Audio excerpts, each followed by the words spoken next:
Hi, morning. How you all doing? Morning. It's what? It's the 6th of March 2020. So I am just doing this little live. I'm gonna go over to my normal page, but I completely forgot to say thank you to everyone for the birthday wishes. Thank you. Um, Not bad for a girl who doesn't celebrate. You know, yesterday I was thinking something, and you see, oh, one act of deceit I like, I mash up your life. Because I was thinking, was I really born on March 5th?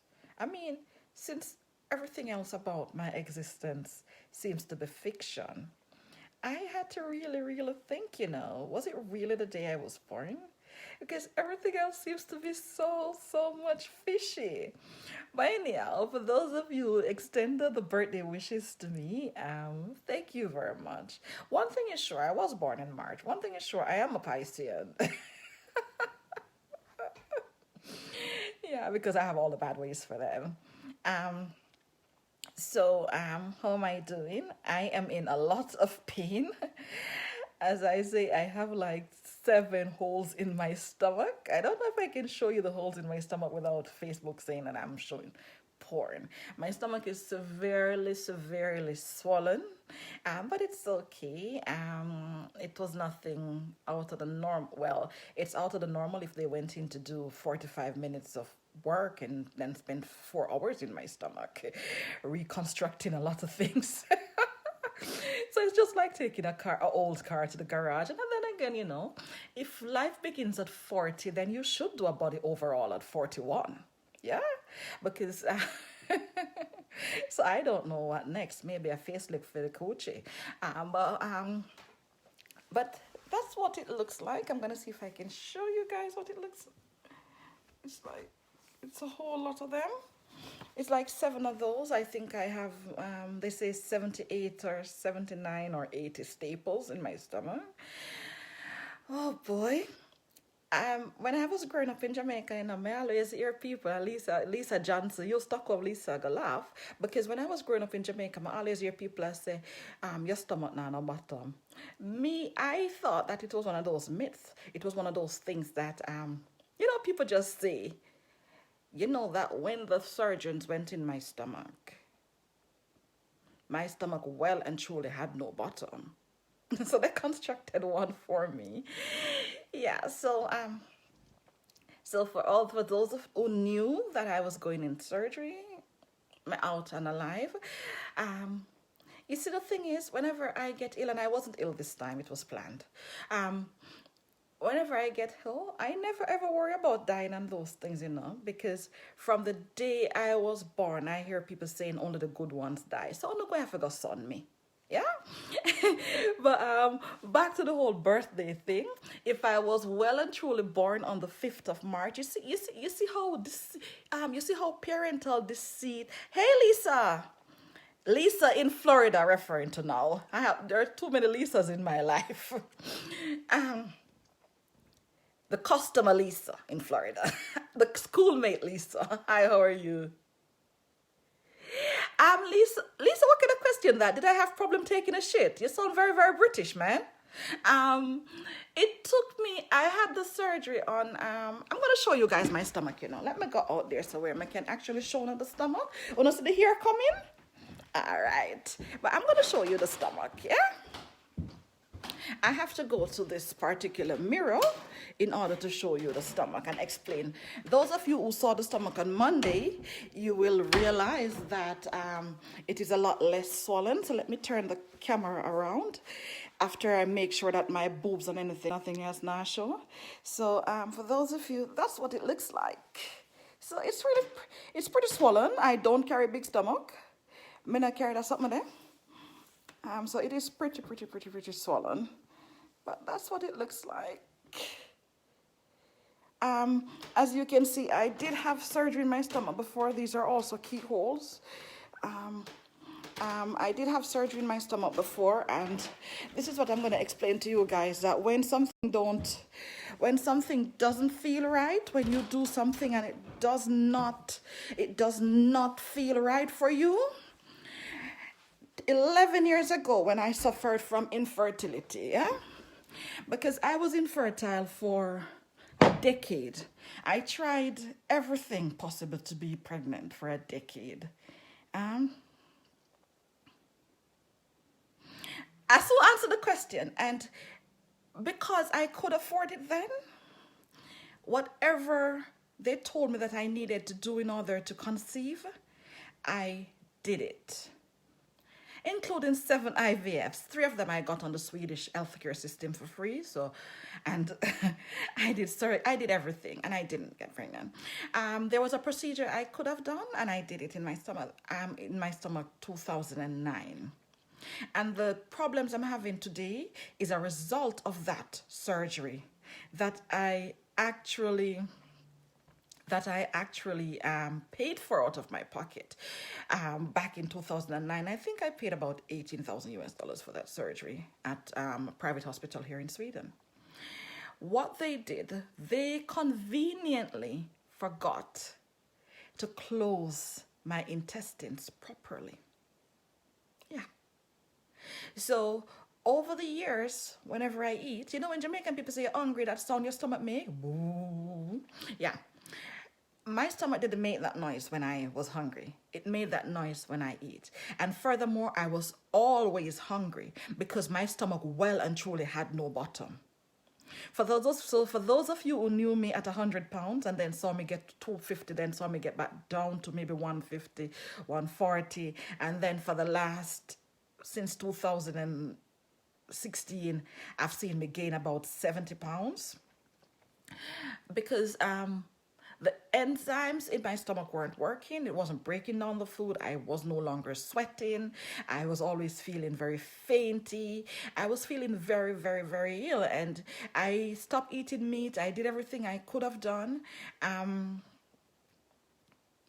And I was not losing weight. My system just was not working. I was always irritated. My skin began to become gray. Before I went into skincare, of course. But you know, everything starts in the gut. No matter how much you do on the outside, if you do not fix what is on the inside. So when I had the problem in November where I fainted at work and I had to be rushed to the hospital with the ambulance, they thought it was my gallbladder, and they prepped me for gallbladder surgery, emergency surgery, only to, when they did their x-ray, realize that I had like 8 kilos. I don't know, 8 kilos is what, 17, 18 pounds worth of gas in my stomach. So the only explanation they had for it is that I have holes in my stomach, holes in my intestines. And the pain I was having, I've been going to work like every other day since the year started, because of the pain, the severe pain. So it's when Jamaicans say, especially Jamaicans that like to put every stomach ache you have down to gas pain. It could be that, but it could be something more dangerous and lurking in your stomach. So because I cannot do a gastroscopy, you know, the thing they put down, I can't do that. I can't swallow it. When they tried to do it in November, I heard that I kicked down the person who was doing it. I don't know. I'm not responsible for my actions. When you force me to do things I say I can't do. Yeah, so they also tried to do the whole thing where you drink the fluid and do the MRI or whatever. Or at least Stockholm Lisa. And that didn't work. They could not see anything. So then they suspected, and I'm just sharing this for you people that are having issues with your stomach, to realize. And one of the things you need to know, if you have issues with your stomach, you see this? I started getting black spots on my cheek. That's where it's going to show up for you. If something is wrong in your stomach, you are start getting problem it's going to show on your skin. So the whole plan was that they were going to use a camera to go in my stomach and look to see what was wrong. And if it was that I had small holes in my intestines, I think in Swedish it's called brock. If it was that I had small holes in my intestines, then they would just patch the holes, pretty much like you patch a tire. And then I should be good to go. And I was told that it should take about 45 minutes. I was going to go in, do the surgery, go home the same day. In fact, that is what is on the paper from the hospital, yeah?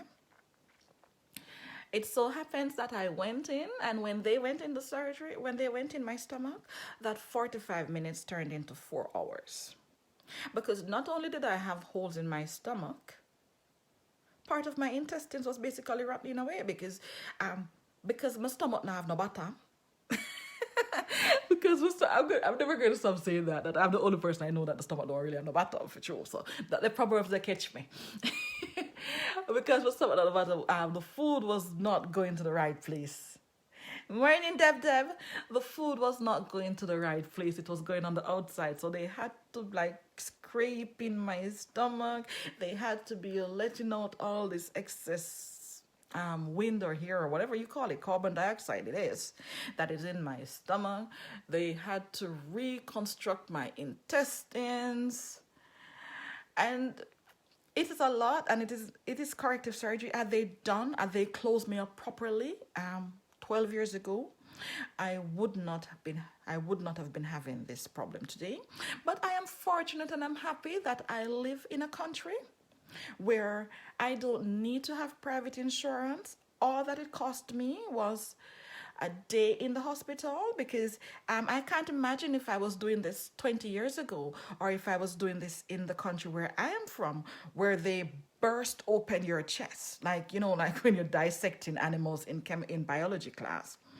I can't imagine. So for all that 4 hours, all I had was 1 day in the hospital, and I had 2 dedicated nurse aides that were to my beck and calling. I had so much pain after that.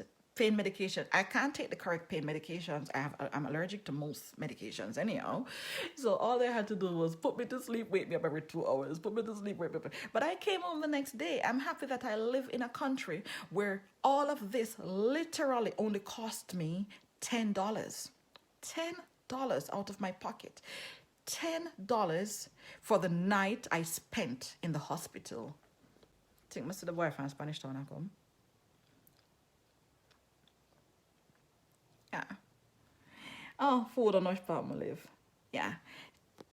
$10. I didn't have to pay for the procedure because how it works in Sweden, because I was already in contact with the doctors in November. This was just like a follow-on to that. I already paid in November, which was, I think I paid what amount to be 250 kronor, $25. And this is without, and this when I see people in Jamaica talking about social democracy, this is social democracy. Yeah. Where the majority, everybody pulls together and pays. So I'm still in a bit of pain, but I won't complain. It is just as if, and you see the thing is, I'm not one of those, I love Jamaica, Jamaica doesn't love me, but I love Jamaica. Yeah. I don't necessarily like Jamaica, but I love Jamaica. Hi, Joanna. Morning, Jenny. Morning, Anne. So this is what happened also. When I was a child growing up, and I'm not one of those people who are always ill. I know now why I was always ill, because I had problems in my stomach. And when you have problems in your guts, then it affects everything about you. Yeah. When I was a child growing up, I was always fainting. I was always, I used to call myself an elephant because I just didn't sweat. I was always fainting. If the sun shined too much on me, my picture of a drop, so like frog. Yeah. And then in Jamaica, they told me that, it's because of your tonsillitis. Oh, it's because you have low blood pressure. You have all of this. Nobody. I'm on live here. Nobody took the time to investigate anything. When I moved to Sweden, exactly 2 decades plus 1 year ago, when I moved to Sweden and I started having the fainting issues, I started having the infertility issues. Do you know why I was always fainting? The thing that they told me that was low blood pressure. I had a brain tumor. I had a brain tumor. So then everything is explained for me, except for the fact that my father beat out the ass out of me and damaged my eye. The left eye that is crossed, the left eye that is crossed. It was a direct linkage between the tumor pressing on my, I don't know what it was pressing on, yeah? So sometimes when you know that something doesn't feel well in your body, then you really do need to, because you need to check it out. So yeah, so I have, and it is a bit, I have had a brain tumor 3 times. 3 times. I've never had surgery. I've never had to have chemo. Hi, Nikki. But I've had a brain tumor 3 times. Each time I get pregnant, the tumor comes. It is a pituitary tumor, and a lot of you who have difficulty conceiving, a lot of you who have PCOS, because I do have PCOS. You can't see it because now I've developed techniques to take care of the facial hair. I don't know. I used to have a lot of facial hair that resulted in a lot of, and that is one of the reasons why when I went into skincare, I didn't just go in it to make money. I went in it to make a difference because I know it is embarrassing. If they tell you that you are menopausal at 22, then that is a disease. I was diagnosed with menopause at the age of 22. They told me you had your menopause. I think throughout my teenage years, I mean, literally from the time I started menstruating, we have to know our bodies, you know. Literally from the time I started menstruating until I left Jamaica, and I left Jamaica at 18, I must have had my period maybe maximum 14 times. We ought to know our bodies. And people say, Shanafi, why do you come on social media and say all this? I need to say that people that are in the same situation, they understand that nothing is wrong with you per se. You are not alone, and there are things, there are alternative methods to what you can deal with it. You don't have to deal with it in depression and silence, yeah? I am the first one to tell people, I made a mule out for 10 years. For 10 years, I was infertile. I did everything medically possible. I spent about $200,000 to get pregnant. And the damn pitney them come for nothing. Anyhow, that is the only part of it that pisses me off. Yeah, but what I am now learning as I deal with this whole PCOS and this whole facial hair and this whole everything that everything that was led onto me as a result of the underlying health issues I didn't know I had. My PCO is in control now, because you see, the thing is, PCO, it cannot be cured, but it can be controlled. It is hormonal. Once you learn to control it, the symptoms goes away. I no longer get the facial hair. I have 1 and 2 other spots them same way from the facial hair, because back when I wasn't learned, back when I wasn't informed, I used to tweeze out the hair, and I used to say, oh my God, it is so embarrassing. It is I didn't look, I didn't feel feminine enough. And even though I'm not one of those feminine person, I mean, if I was a lesbian, I wouldn't be a butch, but I'm not one of those ultra femmes, yeah?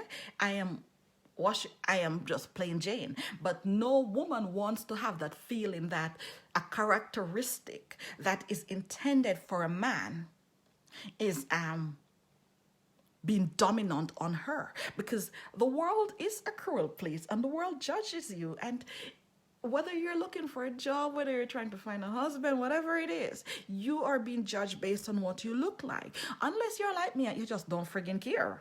Yeah, so back to the whole thing now. Before I was learned and before I was informed, I had the facial hair. I had a lot of people, and that's the other thing, a lot of people who lose their hair, no mind grow back, but a lot of people who lose their hair, a lot of people who, they tell you, oh, you have alopecia, but you don't. A lot of people, because I realize that a lot of people that are in my age, so much of them cannot be voluntarily childless. Of course, there are those people out there who don't want children, and that's okay, but a lot of, you see, Gianni, how do you pronounce your name? Is it Jenny? Is it Jeannie? Write it so I can't pronounce it. I don't like mispronouncing people's name because I get pissed off when people don't say Shanafi. Yeah, so a lot of it is linked to whatever hormones is going on, whatever is going on in your thyroid, whatever is going on in your pituitary gland, whatever is going on in your intestines. And we aren't thought that. We are thought, okay, go and take that pill, go and take that, don't take that. But you treat the symptoms, and until you treat the root of the problem. Yeah, I'm one of those people. I'm all for holistic medicine, you know, but I also know that holistic medication and herbs comes with their limitations. And that is why, because if they didn't come with their limitation, there would have been no need to develop the pharmaceutical industry. So back to the whole thing, yeah? So when I started getting facial hair, and when my hair started thinning maybe 5 years after I moved to Sweden. So in the beginning of the 2000s, yeah? Round about, my hair started thinning back then. And I was told, oh, it's genetic, it is that. And because I was doing so much fertility medication, I thought there was a direct link to it. And then I heard the word alopecia and all of these things. And I'll tell you something, you know. You see, when we live in these countries where they're not used to dealing with our type, and I don't mean this in any way xenophobic or racist. When you live in a country, like me, I live in Sweden. The population is just over 10 million. But within that 10 million, and applying the 1% rule, there are only 200,000 black people. So in Sweden, I am well and truly a minority. Now, if there are issues that Afro-Caribbean, Afro-American, the person with the melanated skin have to deal with, that my European and even my Asian counterparts don't have to deal with. And when you live in a country where you are well and truly a minority, the odds are against you, because they are going to judge you by the European standards. So if your hair is thinning, or if you're developing facial hair as a female and you're in your 20s, they're not going to, maybe if you're in the US, if you're in a predominantly black part of the United States, they would say, okay, let me check your hormones and test you for thyroid issue or PCOS, which we know is predominant among black people. It is not, while it is not predominant among Europeans, and definitely not among Scandinavians. It took a doctor in Barcelona, Spain, who have been over the years dealing with a lot of Dominican immigrants to finally diagnose me with PCOS. 9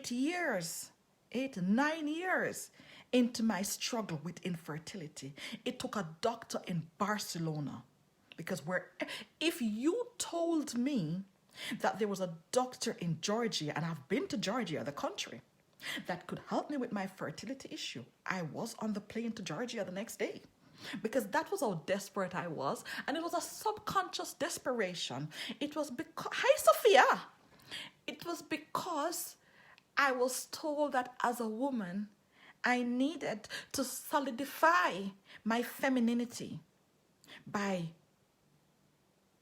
reproducing a child. Yeah, so because they weren't used to the issues, and I'm talking about 2000, and my son was born in 2011, so I'm talking about previously to 2011. Yeah, hi Cher, I'm talking about, because back then it was even less black people in Sweden, so they had no reason. When I came back from Spain, and I was at the university hospital, and I told them, you know, that I was at this hospital in Spain, and they told me I had PCOS. What the doctor did here, he told me that there's a female, and there's a girl on my page, Sasha. She runs the PCOS organization in the US. I went to high school with her in Montego Bay. They were the two people who gave me the name for the only professor, the only person in Sweden that was researching, thanks Rachel, that was researching PCOS. Now, And when I told, it is really, really funny because when I told the doctor then about the Spanish doctor saying that I had PCOS, he actually had to go and relook what PCOS was. Because it is not something that affects the majority of the population. And if it's not something that affects the majority of the population, then it's not going to be on the forefront. It is not going to be on the forefront. It's just like you can take like hepatitis B vaccine, yeah? Swedish kids are not normally vaccinated with hepatitis B, but those of us from the Caribbean, those of us from Asia are vaccinated with the hepatitis B vaccine because it is not something that is prevalent in the Swedish population. Thank God to immigration and the wars and the wars that we have become a more diverse. Sweden is no longer a homogeneous society. But it is also the same thing in 2016, 2017, when I went bald. For those of you who follow me on my other page, you saw how my hair was completely gone. Yeah. I had the worst male pattern baldness. And in the end, they just said to me, you know what? This is alopecia areata. There is nothing I can do for you. What we can do for you, as it is in Sweden, you know, people get depressed and they don't want that. We can give you a sum of money each year. It amounts to about, I think, $2,000. And you can have wigs for that. Now, me being the rebel, the maroon in me, never accepted that. Never ever accepted that. I never accepted that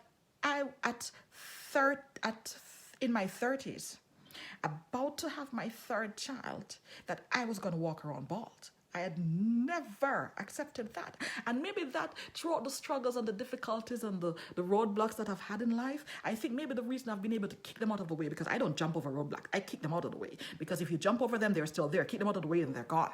Yeah? I've never accepted what other people say. I'm kind of a rebel. Yeah, I think I am. There must be another way. There must be something else that can be done. And of course, there are going to be those times when there's nothing that can be done, but I've never come upon that situation.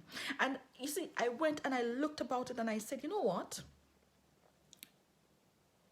If I am being told this by a doctor that knows nothing about the Afro culture, absolutely nothing.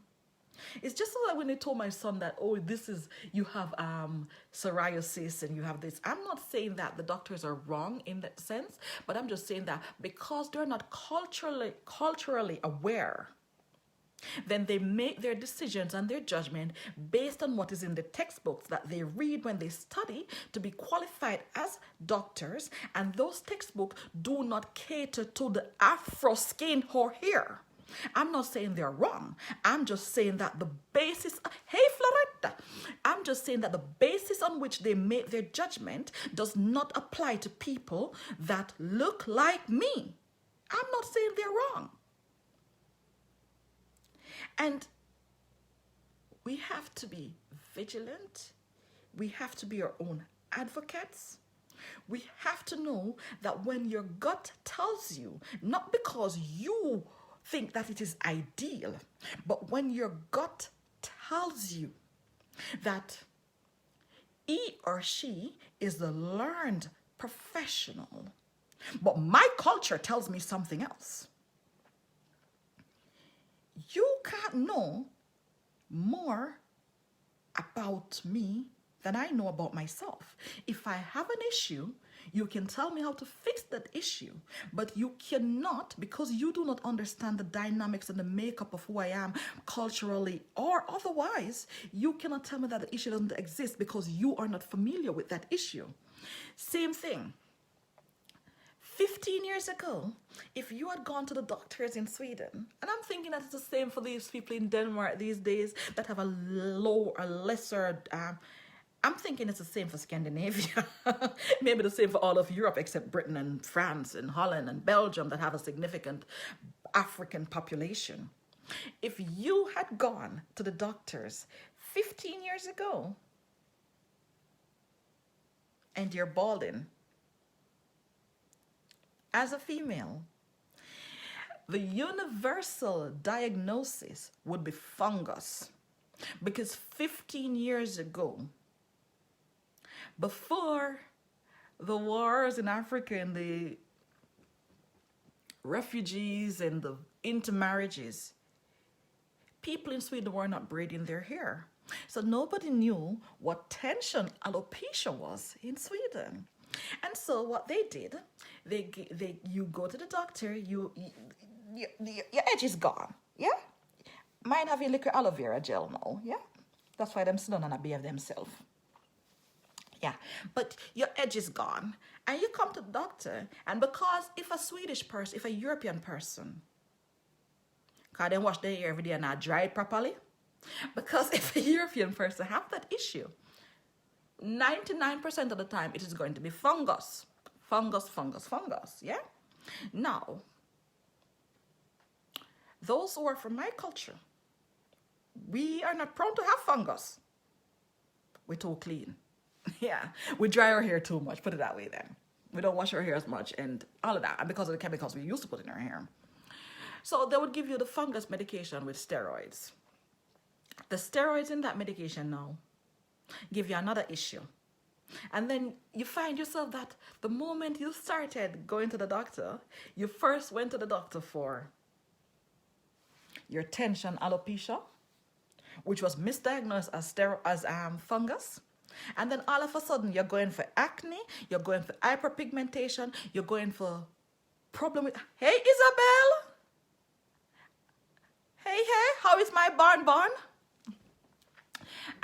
You start going for a lot of issues, all because you were misdiagnosed, all because they do not understand the genetical, the biological, the cultural makeup of who you are. And that is why I say to myself daily, because I said, Sweden is a really, it's a really small population. It is not economically viable for me to have a business platform here. But then I say, you know what? It is needed. There must be an alternative for people here. Oh my bro, okay Isabel bro, because I keep telling people that I might have a 2-year-old and an 8-year-old, but I have a lot of grandkids because I realize that all my foster children are becoming mothers themselves now. I'm beginning to feel old. Men, du måste komma och besöka oss här i Småland.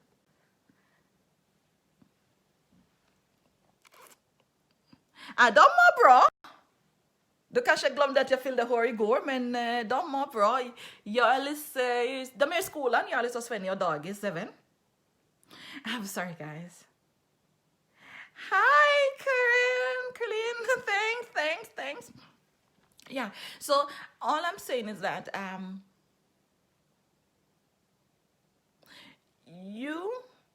two things. When it comes to the internal things, you have to know. There is nobody who knows what you feel. There is nobody who knows what pain you feel. Because in the end, I actually said I had a really, really good doctor at the surgeon. Because in the end, it was just like a chance meeting. In the end, when they couldn't find what was really wrong by observation and all of that, and I said to the doctor, I wonder if my pain in my stomach is psychological. I wonder if it's just in my brain, because nobody understands the pain I am feeling. And because I still go to work, I still do the things I'm supposed to do, nobody understands that I was well and truly in a lot of pain. And in the end, I started to think, is it psychological? Because sometimes the pain is not physical. You are under so much mental stress that it starts to manifest itself in other ways. And the surgeon, he said to me, no, it is not. What you are having is quite typical for people who had the surgery you have had. The problem is you have not met someone who have experience of that surgery. Enough experience. Because when you did it, it was a fairly new procedure. So nobody knows what you feel, and as people that... Hi, thanks, Yasmin. Waga Sharnet. Hi, Makita. So all I'm saying to you guys is that your internal health is important. And while I will forever preach herbs, I will forever preach holistic I will forever preach what they call alternative medication, which is not alternative medication because it was the original medication. They have their limitations, and sometimes you have to embrace what we call Western medicine. Yeah. As it comes to your skin and hair care, if you're having problems with the facial hair, I feel bad showing mine in there because I had it really, really bad. When me used to do with the boyfriend, Spanish town, he used to say, wait, a man me do it? I had it really, really, really, really bad. And as I said, before I was enlightened, before I was informed, before knowledge was imparted on me, I did like a lot of you guys did. I pick the hair out and leave the black spot, and then I never use bleaching things. You said the other day when I used the Hydro Queen, it burned up my face, but the spot gone. It gone. It took about 3 months to go away, but it went. So I'm really, really happy it went. The Hydro Queen burn. Yeah.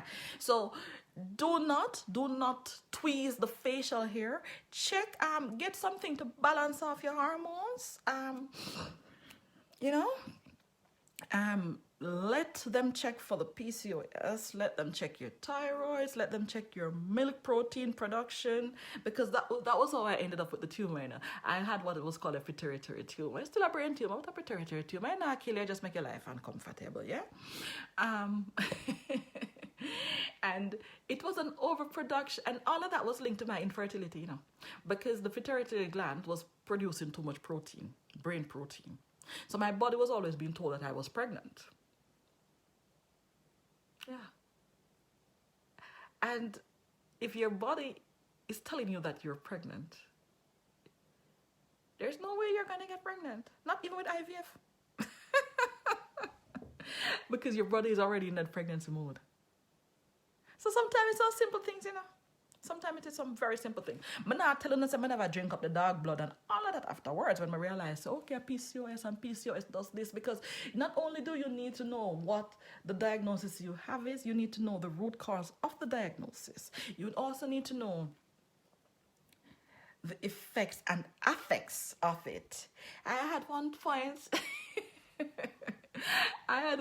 you know, when it's in a normal, when you're in your 20s, and you don't have no sexual lust, you know. It is not normal. That is something wrong, you know. Something is wrong with you. If you in your 20s and say you're in love, and you feel your body not lubricate for nobody, something is wrong with you because you're not. But then again, I was at the menopausal stage. But yeah.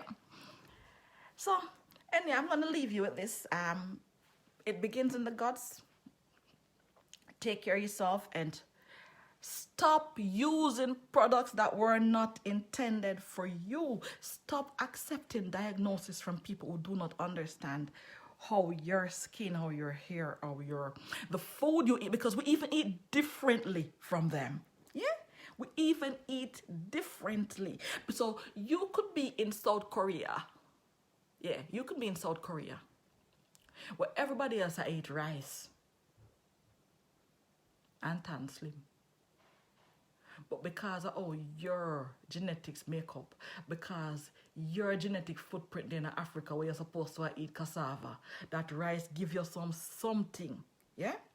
So hi Miss Bev, how you doing, Momzelle? Yeah, so you see the thing is everything. It's what you eat, it's what you drink, it is the environment you put yourself in, it is the free radicals, it is every single thing. So I'm gone because I'm not supposed to be on this page this long. Too much Swedish people that I am. So I'm going to step over to my ISA page because I don't know why it's straight on this page that's long. But thank you guys for the wishes. Go out there, support the brand. Have a good day. For those of you celebrating a birthday today, happy birthday to you. So you, Spencer, Sharonette, yeah, you Miss Teacher, I'm all done. Happy birthday to you, sweetheart. Have a good one. Thanks for the support. Thanks for the birthday wishes. Thanks for the get well wishes. Still in a pain, still all of that. But you know what? Pain has been a part of my trademark, yeah? Have a good one. Catch you guys later.